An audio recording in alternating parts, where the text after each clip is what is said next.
The sun hung heavy over the courtyard, but the heat of the day was nothing compared to the fire burning between two women. Kato stood frozen, his shadow stretching across the parched earth as he watched Namatovu and Aisha scream over a single, dented cooking pot.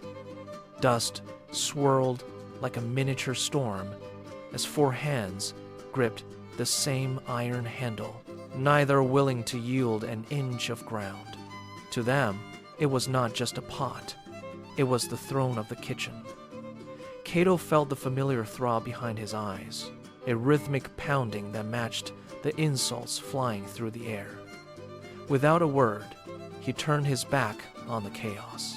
He walked away from the screaming, away from the dust, seeking a silence that his own home could no longer provide. By the village well, the rhythm of life continued, fueled by the water and the secrets of others. Nakato, Babiri, and Mutebi sat in the shade, their eyes tracking Kato as he shuffled past like a ghost. "His house is a battlefield today," Nakato whispered, leaning in close so her words wouldn't carry further than necessary.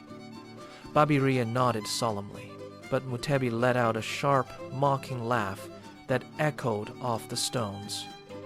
"He brought the storm upon himself," Mutebi declared, watching Kato's retreating back. "A man who invites two lions into one cage should not complain when he loses his skin." They watched him disappear toward the dark tree line of the forest, their whispers lingering in the air like smoke. Deep within the forest, where the canopy strangled the sunlight, Nalongo waited. Her hut was a place of shadows and old smells, dried herbs, earth, and things best left unnamed. She knew the footsteps of the desperate long before they reached her door. Kato arrived first, his breath coming in ragged gasps, his pride left somewhere on the village path. "Nalongo," he begged, his hands trembling as he reached toward the old woman. "I cannot live like this. Give me a charm, something to silence them, something to bring peace to my walls." Nalongo's smile was thin and sharp as a blade. She didn't reach for her bags. Instead, she tilted her head toward the heavy fabric of a curtain. "Hide," she commanded softly. "Someone comes, and the forest does not like to be kept waiting." Kato slipped behind the curtain just as the door creaked open. Namatovu entered, her face a mask of cold rage. She did not ask for peace. She demanded power. "Help me get rid of Aisha," she hissed, her voice dripping with venom. "I was the first.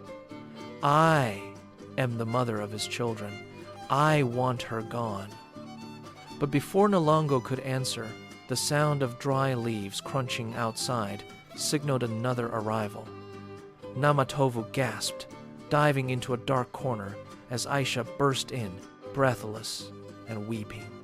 She fell to her knees, her hands clutching at Nalongo's robes. "Make Kato love only me," she pleaded through her tears. "Destroy Namatovu. Destroy her children so they are no longer a bond between them." The air in the hut turned to ice. With a roar of betrayal, Kato ripped the curtain down.